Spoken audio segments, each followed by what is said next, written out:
परम संत और परमेश्वर की शरण में नहीं आते हैं, तब तक हम केवल अपना प्रारब्ध ही भोग रहे होते हैं, किस्मत में लिखा ही पा रहे होते हैं।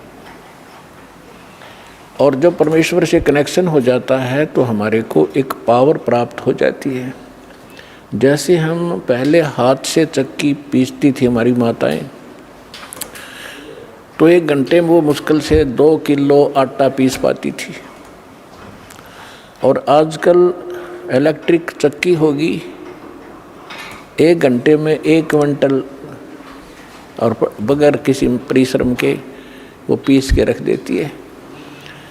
तो पुण्यात्माओं, अभी तक हमें कनेक्शन पावर का मिला नहीं था, और जिन पावर को हम से कनेक्शन हम ले रहे थे वो डिम लाइट थी, वो कोई काम नहीं कर पावा थी।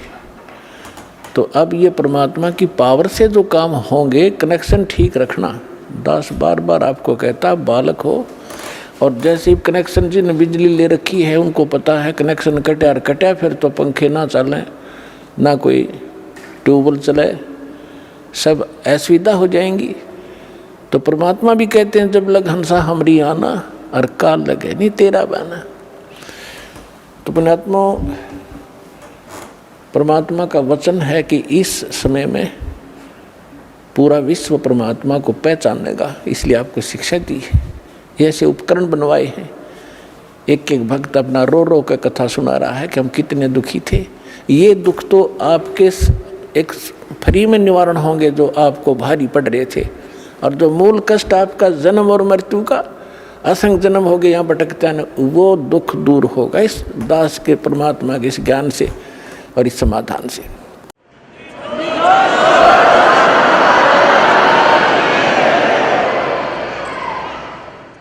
कबीर साहब कहते हैं, पर्वत पर्वत में फिरा कारण अपने राम, राम जैसे संत मिले जिन सारे सब काम।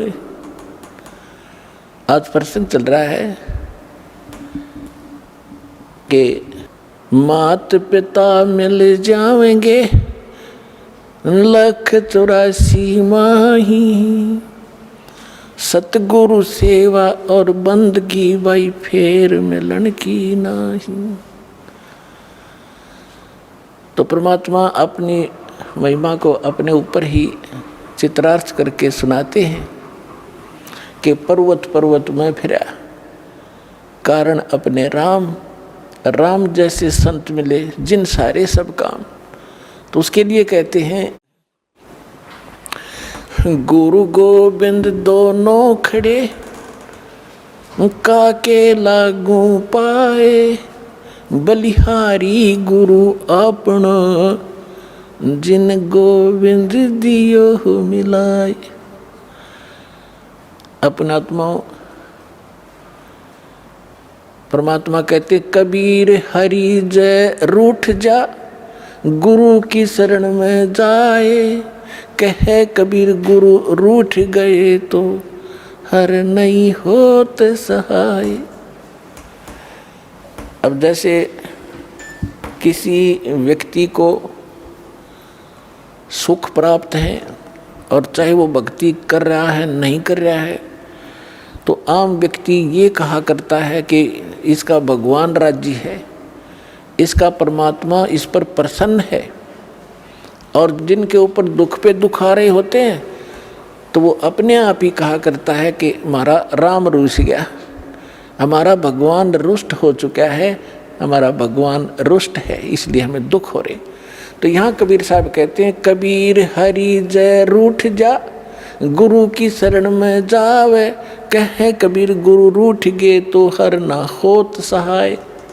गुरु गोविंद दोनों खड़े किसके लागू पाए, बलिहारी गुरु अपना जिन गोविंद दियो मिलाए। अब जैसे उदाहरणार्थ कोई जंगल में खेतों में मजदूरी कर रहा है या कार्य कोई कर रहा है, एक मटका पानी का भर के रख लिया, जब तक वो जल उपलब्ध है उस घड़े में उसको कोई प्रॉब्लम नहीं, जो कहीं से उठा भर के लाया है। और जब वो जल समाप्त हो जाता है तो वो असुविधा हुई उसको, प्यासा मर रहा है, तो उसका क्या तरीका है कि फिर से जाइए उस हैंडपंप या कुएं पर और फिर से वो जल प्राप्त कीजिए, और फिर सुविधा होगी, फिर जान बची। इसी प्रकार जब तक आपके पूर्व जन्म का संचित पुण्यों का घड़ा भरा है, आपका राम राज्य है, आपका भगवान प्रसन्न है, आपको कोई आपत्ति नहीं है, और जिस समय आपके पुण्य समाप्त हो गए तो समझो आपका राम रुष्ट गया, रुष्ट हो गया। अब पुण्य क्षीण हुए तो दुख हुए, दुख हुए तो राम रुष्ट गया, रुष्ट हुआ। तो क्या बताते हैं, कबीर हरि जय रूठ जा, गुरु की शरण में जावे, कहें कबीर गुरु रूठ गए तो हर ना करे सहाय। अब जैसे आपके पुण्य समाप्त हुए, जैसे जल खत्म हुआ मटके का, घड़े का, तो हैंडपंप के पास जाइए और उसकी सेवा कीजिए, भक्ति कीजिए, साधना कीजिए, उसको चलाइए और घड़ा भर लीजिए। अब परमात्मा ये उदाहरण देना चाहते हैं कि एक हैंडपंप तो गुरु और वांछित वस्तु जल गॉड, एक घड़े में जल रखा हो और हैंडपंप हो। आपसे कोई कहे कि मैं इन दोनों में से आप कौन सा सिलेक्ट करोगे, आप घड़ा चाहोगे, जल रखोगे, या हैंडपंप रखना चाहते हो, तो अंडरस्टूड है कि इस हैंडपंप से तो लाखों घड़े भर लेंगे, और इस घड़े में तो जल है तो एक दिन भी पूरा नहीं हो सकता, चलेगा। तो यहाँ कहते हैं कि गुरु गोविंद दोनों खड़े, जल तो गोविंद है और हैंडपंप गुरु है, हैंडपंप से ही गोविंद मिल रहा है आपको। तो क्या आप पे उदाहरण देते परमात्मा, बलिहारी गुरु अपना, जिन गोविंद दियो मिलाए। हम तो बलिहारी गुरु के ऊपर जिसने गोविंद मिला दिया। तो परमात्मा क्या बताते हैं, फिर मर्यादा बताते हैं ऐसे सतगुरु की, भाई गुरु से अधिक ना कोई ठहराई, मोक्ष पंथ नहीं गुरु बिन पाई। आप नित्य नियम डेली पढ़ते हो, ये आप डेली पढ़ते हो, इससे ज्ञान यज्ञ का लाभ होता है, लेकिन इसको गहराई से विचार नहीं करते हो। ये आपको इसलिए दिए हैं, आपको दोनों लाभ होंगे, एक तो ज्ञान यज्ञ, और साथ में आप सतर्क रहोगे तो लाभ होगा आपको। इसमें क्या बताया गया है, गुरु से अधिक ना कोई ठहराई, मोक्ष पंथ नहीं गुरु बिन पाई। राम कृष्ण बढ़ते हु पुर राजा, तिन गुरु बंद कीन निज काजा। गई भक्ति सतगुरु की करही, आदि नाम निज हृदय धरही। गुरु चरणन से ध्यान लगावे, अंत कपट गुरु से ना लावे। अब यहाँ परमात्मा बताते हैं कि गुरु से अधिक किसी को नहीं माने। अपने आत्माओं ये फाउल पॉइंट बताए जाते हैं सत्संग के माध्यम से, खिलाड़ियों को भी सिखाया जाता है कि तुम ऐसे करोगे तो फाउल हो जाओगे, ऐसे करोगे फाउल हो जाओगे।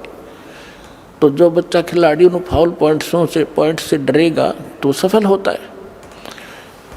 अब जैसे इस ज्ञान को सुनकर समझकर, क्योंकि आज बहुत इंटेलिजेंट समाज है, मानव समाज, विद्वान है, किसी ने लॉ कर रखा है, किसी ने डॉक्टरी कर रखी है, किसी ने और इंजीनियरिंग कर रखी है, कोई IAS IPS के हैं, इंटेलिजेंट हैं, एजुकेटेड हैं, उनके बोलने के तरीके भी आम जन से अधिक अट्रैक्टिव होते हैं। तो यहाँ इस ज्ञान को समझकर, और कोई कहीं खड़ा होकर कोई ये प्रवचन करता है और फिर कोई ये कहता है कि बहुत अच्छा प्रवचन किया, इसने बड़ा अच्छा ज्ञान दिया, बात वही है तो दास से सुनी हुई है। तो ये कौन कह सकता है ये बातें, जिसने शराब पी रखी हो। गुरु के ज्ञान में और उसके द्वारा बताए गए उस ज्ञान में आप अंतर मान गए कि इसने बहुत बढ़िया बता दिया, तो आपने गुरु से अधिक माना उसको, तो आप फाउल हो जाओगे। एक सीधी सी बात है, किसी के घर चोरी होगी,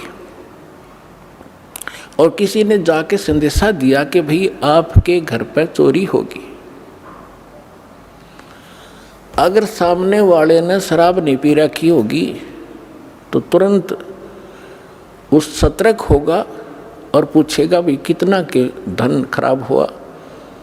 और जैसे भी फिर आगे बताएगा वो बहुत इतना ही पर्याप्त है उसको ये सुनना कि तुम्हारे घर पर चोरी होगी।